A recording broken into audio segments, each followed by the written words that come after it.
we go. Welcome to Fiery Discourse, your podcast for media featuring dragonesses, female dinosaurs, and other similar saurians and scalies. I'm your host, Ludmillanon, and with me are my co-hosts, Angron, LuckyEevee, and Stryker. Today is our 11th episode, and we're discussing Super Mario Bros. From 1993. So, let's get things started. So, this Both of them. movie... Sorry? Both of them. Yeah, that too, yeah. So, yep, this was the first video game movie ever made, and it definitely is a unique one. Let's do it that way. It definitely got off the whole video game movie concept off to a very shaky start, shall we say. It was not critically or commercially well received, and for the longest time, most video game adaptations were really, really not that good, sadly. And what's interesting about this is that this movie is, probably infamous. At this point, it's like every single movie, YouTube channel, podcast, whatever on the internet has discussed it, and now we're throwing our hats in the ring. But apparently, what's interesting, the original script for this movie was a lot more faithful to the game. Toad was a little mushroom man. Koopa was actually killed by Mario with an axe on a bridge, or rather the knife, but same thing. Kamek, here called Beetleman, was actually the secondary antagonist. And also a fun fact is that Daisy, here called Hildy, actually turned into kind of a female Bowser. So that alone would have made it very eligible for the podcast. What happened with this movie is that the script kept getting rewritten and rewritten. I think at one point they had like 20 different drafts. And I think any movie that's written that much is going to come out somewhat of a mess. And you can kind of see that with this. It's a fun movie, but I don't know if I can call it, a good one, Yeah. And what's interesting about this, too, is the cast. Mario is played by Bob Hopkins, who basically really is just doing Eddie Valiant again. It's actually kind of funny. You watch Roger Rabbit and you watch this back to back. He's literally doing the exact same character. John Leguizamo is Luigi, and it's not a bad casting, but the thing that has always bugged me, the thing that has always bugged me about this movie, even when I was a kid and I first saw it, why doesn't Luigi have a mustache? How much money would it have cost to get a phony mustache, put it under his nose, and we'd be perfect? It's kind of weird, that. Exactly, yeah. And apparently there was an interesting, different cast. Originally, Mario was going to be Dustin Hoffman, and Luigi was going to be, no joke, Tom Hanks. This is in the time before he was known for doing stuff like Forrest Gump and, things like that. I don't know if Philadelphia had come out by the time the first script did. So by this time, Tom Hanks is mostly known for, comedies and such. Definitely would have been interesting. But like I say, this movie definitely... I've always said this isn't a Mario movie, but it definitely is a unique movie. It's like a unique cyberpunk, Blade Runner kind of film. And it definitely didn't have anything to do with Mario by the time they finished with all these different script rewrites. But one thing you can certainly say about this movie, you can say it's bad, it's terrible, which I'm sure a lot of people, including, several of my co-hosts will say, but it's not boring. Yeah, definitely. Sorry, go ahead. I still very much dislike this movie, to be honest. I don't blame you. I can very much see why. It definitely is. Yeah, it definitely is out there, especially for something as iconic and as well known as Super Mario. Then to be associated with this, I could definitely see it be very disorienting. I personally don't hate it, mostly because I've never seen it, but I'm also a little, but the big thing is that I'm kind of a little biased on both fronts. This one has Bob Hopkins and John Leguizamo, both of them honestly. But like one version basically betrays everything that the original Super Mario was and is, while we have this one here that's basically just Mario and Luigi, but a little more mean-spirited, and has the benefit of having freaking anthro dinosaurs. So it's a little bit better than the version we got. But yeah, we're going to talk about both the 93 movie and a little bit about the original draft movie. Kind of a compare and contrast kind of thing. That'll be fun. So this movie, the Mario Brothers movie, 1993, the one that was released, it starts with a really weird pixelated intro that looks a lot like Philips CDI, if you want to be honest about it. It was apparently added at the last second because test audiences didn't understand the plot, and the narrator is Dan Castanella, aka the voice of Homer Simpson. I am evil Homer. I am evil Homer. He'd be Dino Hatton Homer in that case. But yeah, it's interesting that again in this movie, I think the reason they used Daisy is because Super Mario Land had just come out when they were working on the script, so they had to kind of get that product placement in. And by the time it came out, it was a little too late. But yeah, it's interesting how, like the Mario movie that had just come out, this movie, of course, starts with Mario and Luigi in Brooklyn. Exactly like this movie. They're plumbers. They're, working on their various, jobs and that. And Mario and Luigi, and this is one of the things that kind of is a little weird about this movie, a little bit, different. They're not really brothers. In fact, I'd say their relationship is more like an uncle and a nephew. There's such like an age difference between, Bob Hopkins and John Leguizamo. It's a little bit, it's kind of weird, It doesn't really fit, the Dean said that these two guys are brothers because, one's like almost 20 years older than the other. Yeah. Well, the Mario Brothers and Plumbing's a game. We're not like they didn't have that song on this movie, sadly. Would have definitely. They did not, no, but it was fitting. Also, I hear others, and it's like, we're not like the others. You'll be hooked on the post. Yeah. Oh God. Oh but man. Of course, the interesting thing about this movie is Dennis Hopper as Koopa, who gives an amazing performance. He is 150% the best part of this movie. He was one of those method actors who definitely got into his role, and apparently around the set, he would walk around with his arms like a T-Rex's, and that is just visualizing that is so hilarious. Now the director of Easy Rider just walking around like that, it's just hysterical. Now I'm seeing freaking Jim Carrey doing Tyrannosaurus Rex as well from freaking Series of Unfortunate Events. Exactly. I like that one. I don't care what anybody says. I enjoy Jim Carrey in that one, and that's easily the best one because I have nothing against the Netflix show, but that one is so tame by comparison. It has its charm and it does a good job, but I really seems like they got a little more in the movie version. Anyway, back to Mario Brothers. Yeah, back to Mario. Thing again with the I said earlier about it being like Blade Runner. There's a reason for that because Dino Hatton was designed by the same person who designed Future LA in Blade Runner. And I'm gonna say this right now.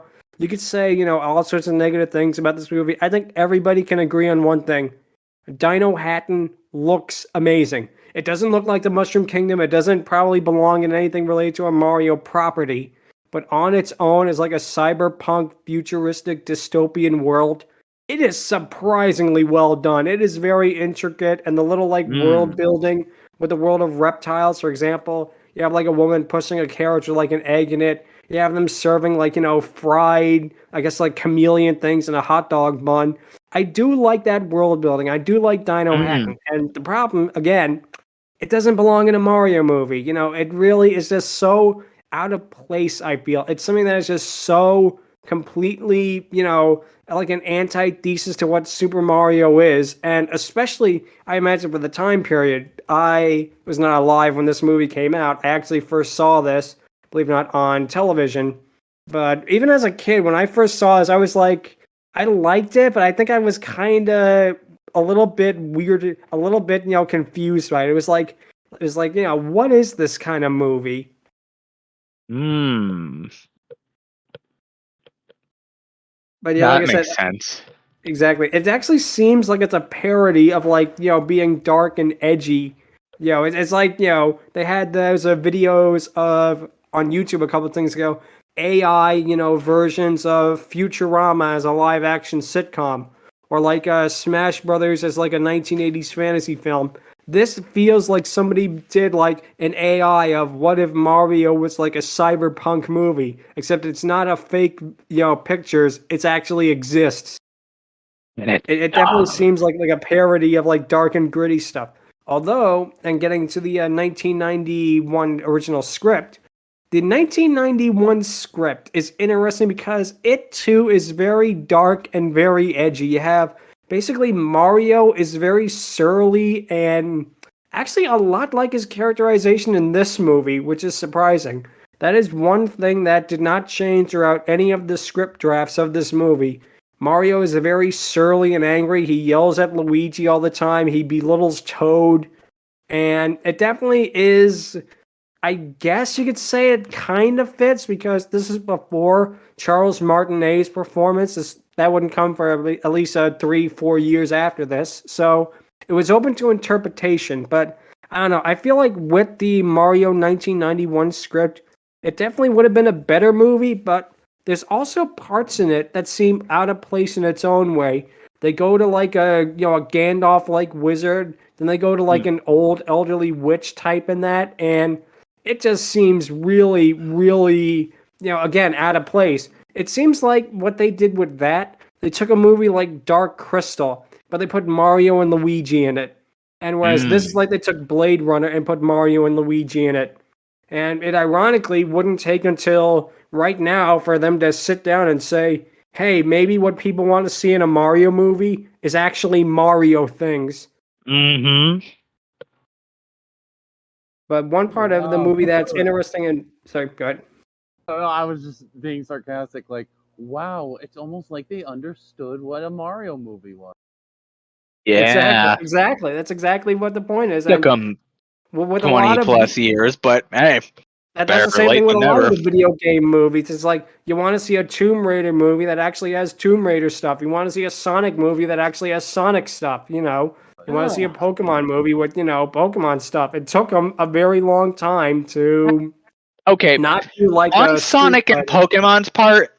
They did have those in the past. They did have Pokemon movies that had Pokemon. They had the anime movies. Yeah. And they also had a Sonic movie that had like Sonic stuff in it. Metal Sonic. The OVA, it was the debut of Metal Sonic. OVA. Yeah. Oh yeah, the anime. Yeah. Strange, isn't it? That one. Yeah. That's a pretty fun movie. Tails. God, I love that movie. Is like it's good, but it's not. It's like so bad it's good at parts, but it definitely is. That's a fun time too. But yeah, the interesting thing, there is one thing from this movie that did become canon. Mario's last name really is Mario. And that was never said until this movie. The part of at the police station, name Mario, last name Mario. And they just say, Luigi, last name Luigi? No, Luigi Mario. And that actually became their canon names. I'm actually shocked Nintendo decided... Maybe, unconsciously decided to do that because we'll talk about that later, Nintendo's relationship with the West and, adapting their properties. But it's funny that they did take from that. One thing they did not take... Sorry, go ahead. Sorry, actually, one thing I have to mention. Yeah, go ahead. Miyamoto actually confirmed they don't have a last name. Oh, so they're... Wow, I did not know that. Wow, okay. Like, so contradicting us, Nintendo! Exactly. But yeah, one thing that also did not become canon is Toad's appearance in this, which is... That is so weird. Toad is like some weird street hippie musician. That is such a departure from the character. Although, in the original 1991 script, he is described as a mushroom man. The pictures of what Toad would have looked like has been leaked onto the internet. And they are hideous. It's like, oh god, kids would have been scared of that. Yeah, go with this version. Compared to the weird mushroom homunculus he was in some of these pictures. No. Don't fucking remind me. Yeah, they for the longest time I always said, oh, why didn't they make the 1991 version? The 91 version would have been perfect. Then that image leaked and I was like, yeah, maybe never mind. Maybe it was best that we didn't get that version if Toad was going to look like that. Or And Goomba. Like, holy fuck. Goomba too. Although the Goombas in this cool. are definitely absolutely bizarre. The morph effects on like the de-evolution chamber are also really kind of freaky with like, it has the whole 90s morph effects because don't forget T2 had just come out and everybody wanted to do CGI, this movie included, and it's not bad looking, but it definitely looks weird. And speaking of things that look absolutely, bizarre and nightmarish, let's talk about Goomba. Now, of course, Goomba in the game is a little brown mushroom guy with squat feet, and they have their charm. They're cute. These things are like giant. They have really tiny heads. They got beady eyes. They got like mouths full of fangs. Apparently, they were going to be called Koopa Troopas, but for some reason, they accidentally switched the name in the script. So now they're Goombas. And I think the only good thing about this is that Dennis Hopper seems to really love saying the word Goomba. He actually repeats it like 500 times. You can tell that he was probably getting a kick out of that. Oh yeah. Yeah. Most likely was. Exactly, and like the way they move in that is definitely weird, and definitely a unique departure. And another departure is that Big Bertha, who in Mario 3 was a giant fish that chased Mario throughout several of the levels. Here, a big she is the owner of a nightclub. Yeah, exactly. And let's get to the meat of the thing. So the reason why this movie is on a podcast about talking about dragonesses, female dinosaurs, and other similar saurians and scalies, technically all of the females in Dino Hatton count as female dinosaurs. Now, it's a flimsy excuse. I understand. It's not going to be the flimsiest excuse for something to be on this podcast, but we figured it'd be a fun time to talk about it. So that's why we're talking about this now. So yeah, like I said, originally this script had Wendy Koopa show up. She was like a blonde news reporter in Dino Hatton, and she made several appearances. And why she was cut out of this version, probably I do not know. Although the reason for that was most likely because the behind the scenes of this movie was famously a mess, an absolute movie making disaster. The two directors behind this movie were also created the character of Max Headroom, who was kind of like, he was a very popular figure in the 80s. He was like a man who was like a computer program. He'd stutter and jitter, and he was voiced by Matt Frewer, who we will definitely be hearing about in the podcast in a later episode. But yeah, they did this movie. And sorry, go ahead. World's first VTuber. Exactly, yeah, and he voices Pain in Hercules. But yeah, this movie apparently actually sunk their careers for the longest time. They said they'd try to get work, then they'd find out, oh, you directed Super Mario Brothers? And then they just passed over. Exactly.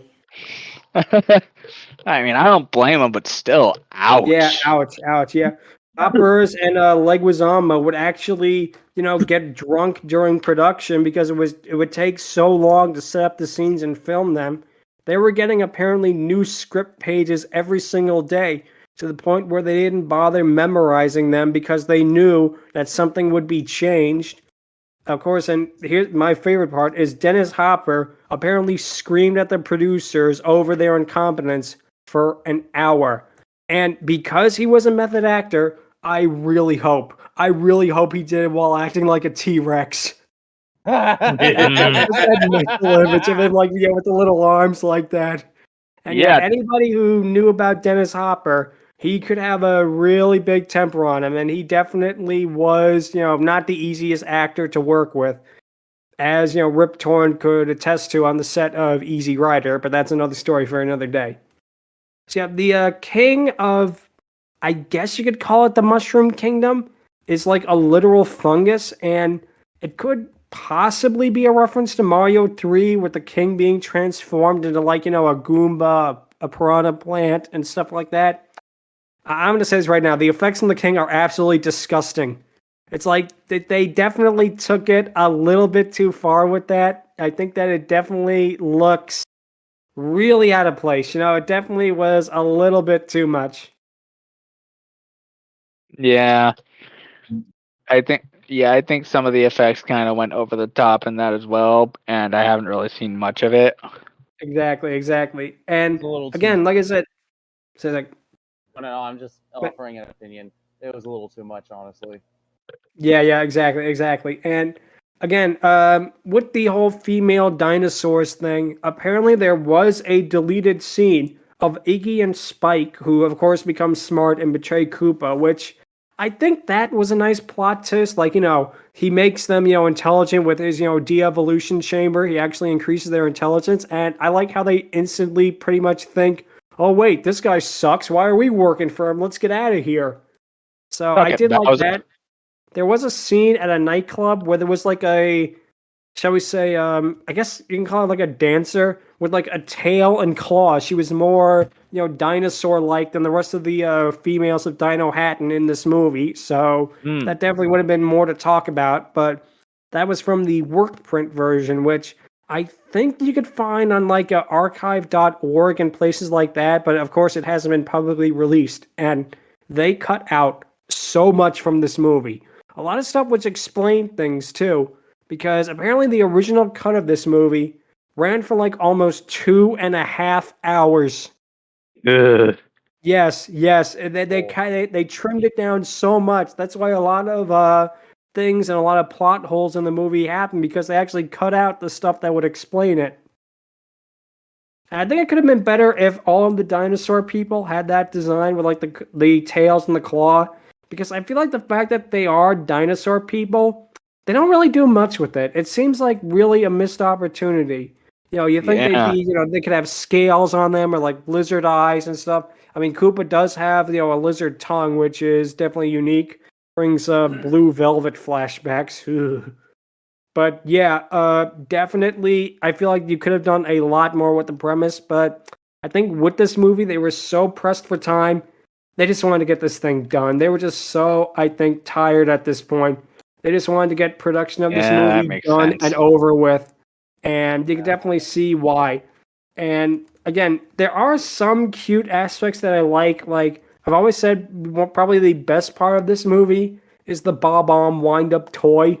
That is so cute. I actually always wanted one as a kid. It is so adorable, how it looks.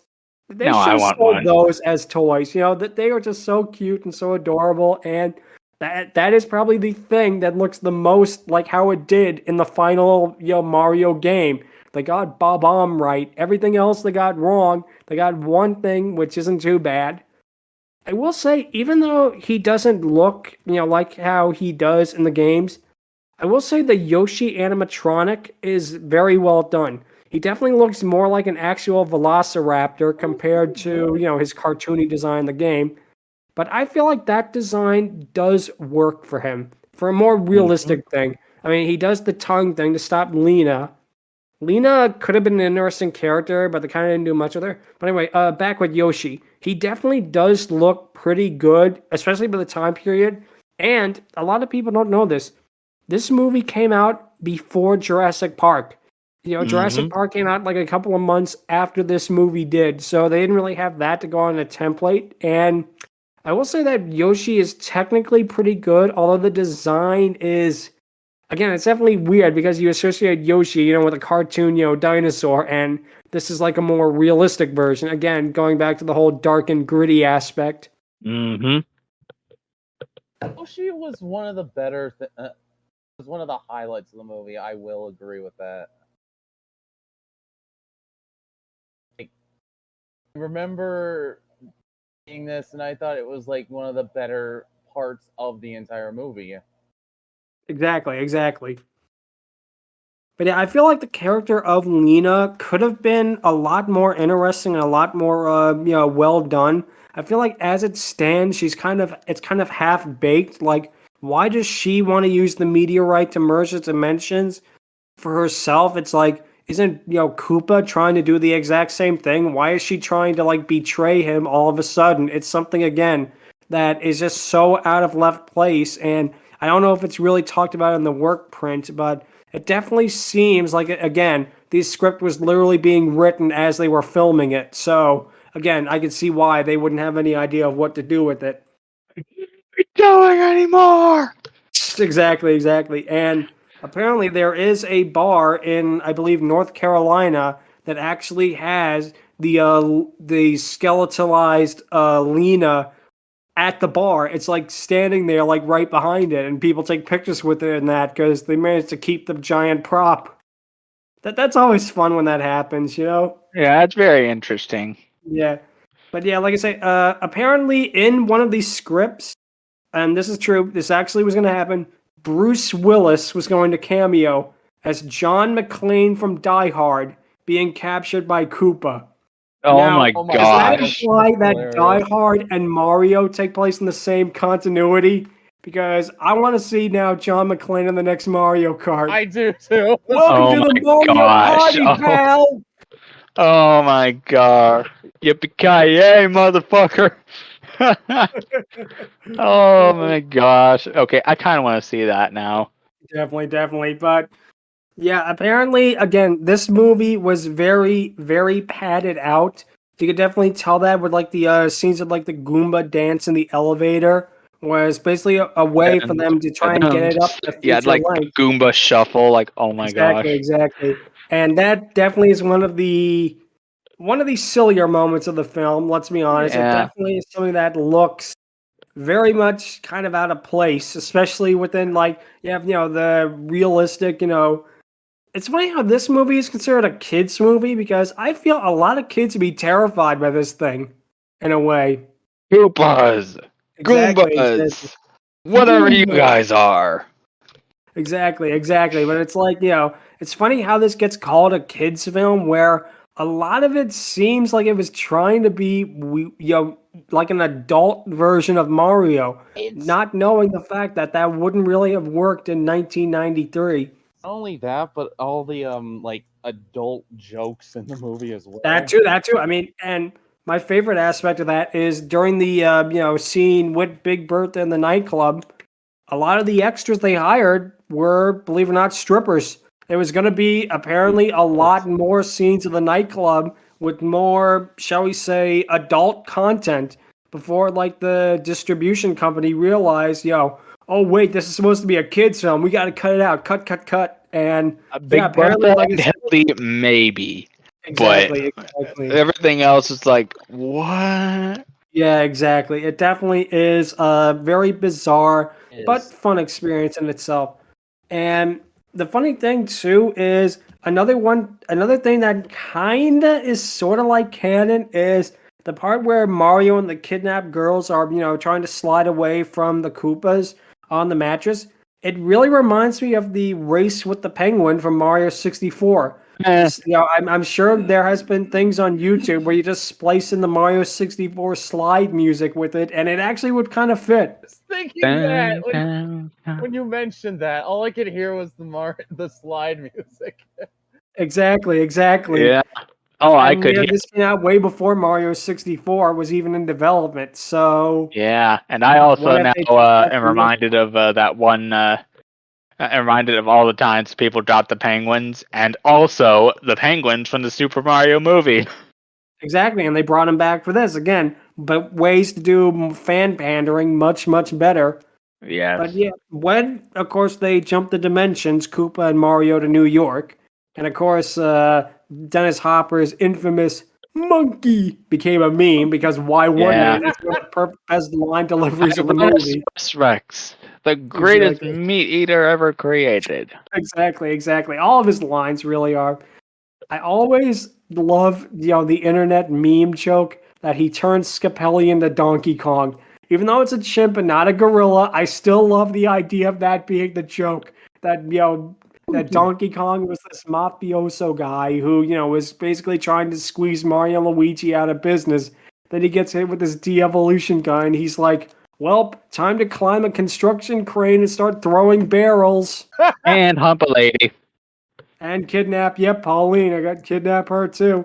Which, by the way, originally Mario's girlfriend in this movie was going to be Pauline from Donkey Kong. Why they changed it, again, I don't know. It definitely is unique.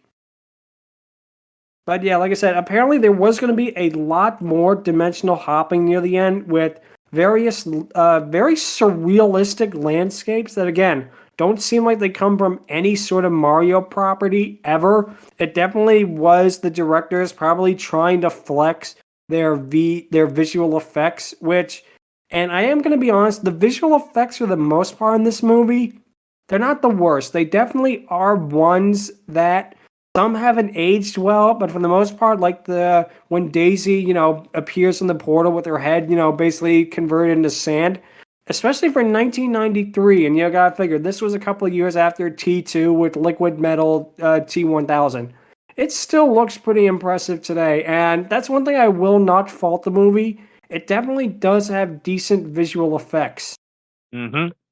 Even though the Devo guns are basically just super scopes painted over, which again is funny. But it's one thing again that is unique with the Mario references. They're really just in the background. It's like, they have a nightclub called, like Fire Flowers. I guess you could say like the workers in the desert could be like Shy Guys or Sniffets, although they look more like, leather men than the Shy Guys. Exactly. They definitely have a unique look to them, shall we say. But yeah, it definitely is funny how it's like they didn't want to make a Mario movie. It's like they were almost ashamed for this movie to be called Super Mario Brothers. I think if this movie was called The Plumber Brothers in the Alternate Dimension Adventure, or a much better title than that, but if it didn't have the Mario name, I don't know if it would have been so negatively received. It's not a good movie by any stretch of the imagination, but I feel like a lot of people went in expecting like the Super Mario Brothers movie that we have that just came out right now. And unfortunately, it didn't really click with it.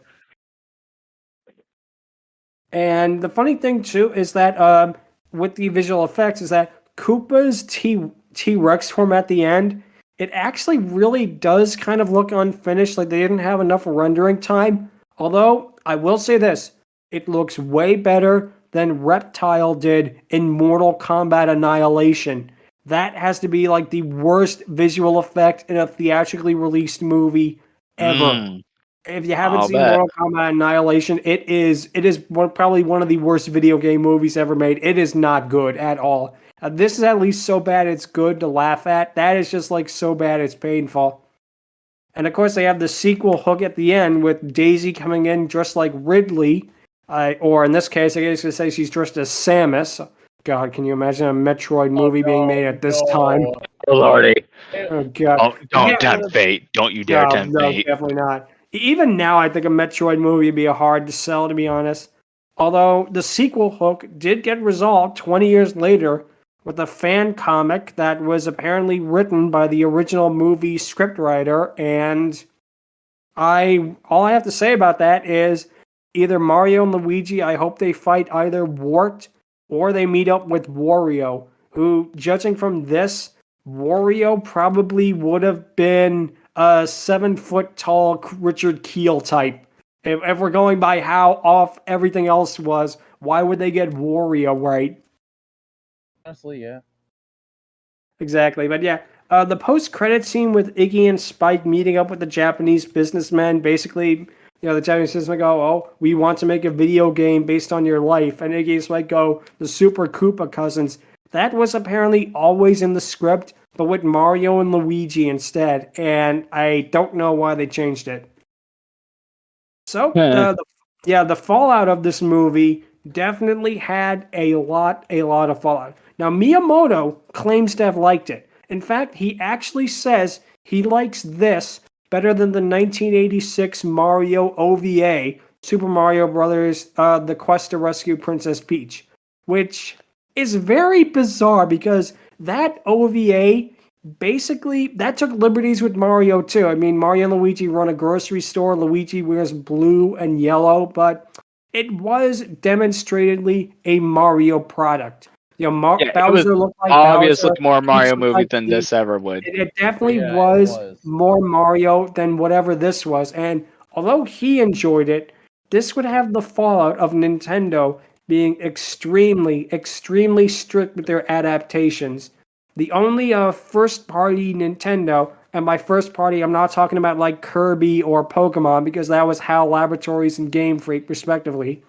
The only first-party Nintendo adaptations were the F-Zero anime, the Animal Crossing anime and manga, and the Pikmin shorts. And that is it. Until like right now with the 2023 Mario movie.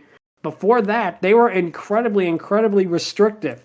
When Bowser was in Wreck-It Ralph in 2012, which apparently took a lot of fierce negotiating with Nintendo, they had to actually reanimate the bad guy, anonymous scene because Bowser wasn't holding his cup of coffee the right way. Nintendo had that much pull to where they actually looked at this scene and they said, do it over. Do it again. Because of this movie. And it's ironic that Disney would make Wreck-It Ralph and have Bowser, because a lot of people probably don't know this. Super Mario Brothers 1993 is technically a Disney movie. Disney released it and distributed it through their Hollywood Pictures subsidiary, which also made movies like Spy Hard with Leslie Nielsen and other classic movies. And they did manage to make one good movie throughout their whole existence. It was one of the last movies they made. It was called The Sixth Sense. They actually made that picture. Yeah, Hollywood Pictures, the same studio that made Super Mario Brothers, went on to make The Sixth Sense, which is okay. But yeah, since Disney owns this version, and of course Universal Studios is coming out with Super Nintendo Land, I feel like what Disney should do is build a 1993 Super Mario Brothers land. You can meet with just take Galaxy's Edge, throw out all the Star Wars stuff, and replace it with 1993 Super Mario Brothers stuff. Instead of Stormtroopers, you have the Goombas. Instead of Kylo Ren, you have Koopa. Instead of Rey, you have weird mustache-less Luigi.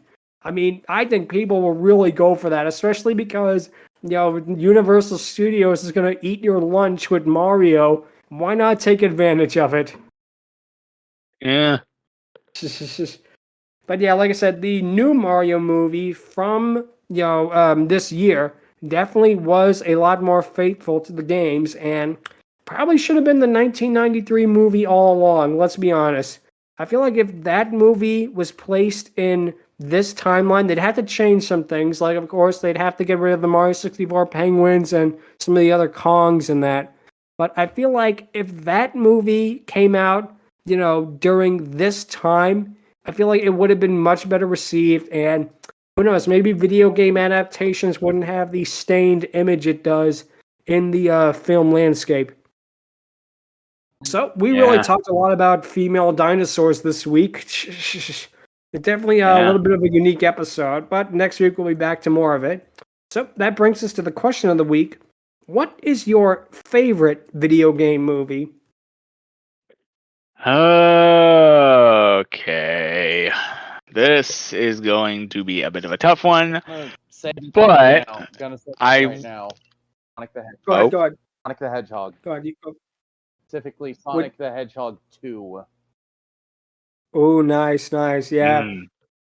I would probably have to say Sonic the Hedgehog 1, to be honest. I feel like even though it was really cool to see Knuckles on the big screen and that, I feel like Sonic the Hedgehog 1 was a little bit more concise with the story and with again, I liked how Jim Carrey did Robotnik in the sequel, but I feel like the first one, actually seeing him spiral to become basically the Dr. Robotnik we know, was a bit more interesting. Now, it does have a little bit of the, animated movie cliche, basically, but for the most part, I feel that they did a very good job with the Sonic the Hedgehog 1, and I really hope, that they keep on making sequels and that they have a lot of fun with it in the future. So, Angron, what were you going to say? Okay. I don't want to have the new toy effect freaking impact my decision on this, especially since the Mario movie was fun. I don't really want to spoil anything, so I am going to omit that. But I will say that I really enjoyed the Pokemon movies. Like, there were a lot of them that I really freaking enjoyed. I'd go so far as to say the first 6 are great. The first 6 are perfect movies. Yeah. Go ahead. But anyways, my movie will have to be Pokemon I Choose You. Because Ooh, interesting. because it is such a impressive love letter. This came out at the time Gen 7 was released, so that really helps things. Because I am a huge fucking sucker for Pokemon Gen 7, linear as it somewhat is. Gen 7 was actually kind of impressive. More than what? Yeah, it was very impressive. Especially with it was definitely a quality jump, I feel, from Gen 6. Yeah, it was definitely that. It really improved things. It really broke the mold when it came to traditional Pokemon. And I will say this, the movies and media that came around it were also very unique because this was the first time Pokemon had pretty much stepped out of its comfort zone, pretty much. Like, even more so than Gen 5 and the other gens. Like, it is beyond impressive what they did with Gen 7. And I Choose You, I feel embodies that because, like, there's a lot of new additions that definitely made the movie so impressive. I will say that there's a little bit of a problem with one plot point where Ash basically dies and is basically brought back by Ho-Oh again, but I really love this movie. It's a huge love letter to the media. It has some amazing character development as well in the side characters. Ash definitely looks like he has himself together in this one compared to the other ones, really showing Erica her place. Suck it. And also he gets to battle freaking Ho-Oh. Like, this is arguably the first time Ash actually gets to get face to face with Ho-Oh. I mean, I like Lugia, but like Ho-Oh was the first Gen 2 Pokemon ever shown in the anime, so that is very impressive. Exactly. It was indeed. Yeah. Exactly. So, Yeah. LuckyEevee, what would you have to say is your favorite video game movie? Detective Pikachu. Oh yeah. Definitely. Pikachu is also impressive as well. How they did like the Pokemon and that with live action, and again, they didn't make them look too creepy. They still look demonstratingly like the Pokemon while still being basically, visually what they are. And I really hope we get a Detective Pikachu sequel someday. I'm still holding out hope that we will. I want to see that. Especially, That was an impressive movie. Definitely, 100%. That they definitely, it definitely paved the way, I think, for the current crop of video game movies that actually seem to respect the medium, compared to stuff like Street Fighter or Double Dragon or this, basically, or Super Mario Brothers 1993. Mm-hmm. Yep. So now it is time for the patent-pending Dragoness Scale. Even though we did not talk about Dragonesses that much in this episode, that will change it next week. But it's time to rank basically the Daisy and the Dino Hatton females, and I am going to give them the lowest score. I am going to give them a 3 out of 10 because there were some cute world-building aspects, and I did feel like it had a lot of potential. But therein lies the problem. They didn't do anything with it. They didn't even give them like scales. They didn't make them really seem all that different than if they were just, regular human beings. Again, there were some cute world-building details, especially in the beginning part of the movie, that I did enjoy. But for the most part, I'm really going to have to give them the lowest score that I probably will give any Dragoness from this entire podcast, to be honest. This is probably going to be the lowest score I will ever give. 3 out of 10 for me. I am going to give them a little lower, a 2 out of 10. Like, because mainly I haven't looked at it thoroughly, and I'm mainly going off of what I read so far about Hildy.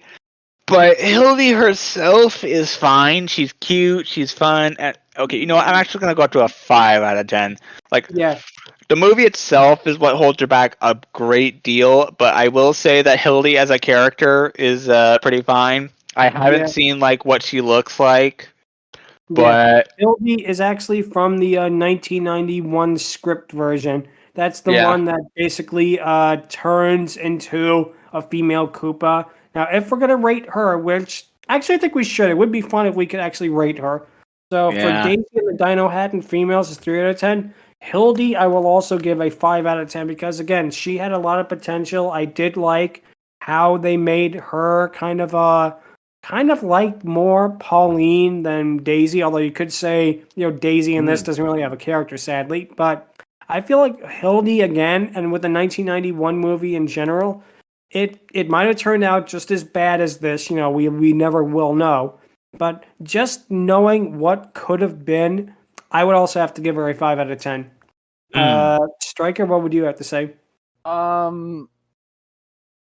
Easy. For first, do it for like a Daisy and the Dino Hat and females. Let's say. Okay. Daisy and the Dino Hat and females.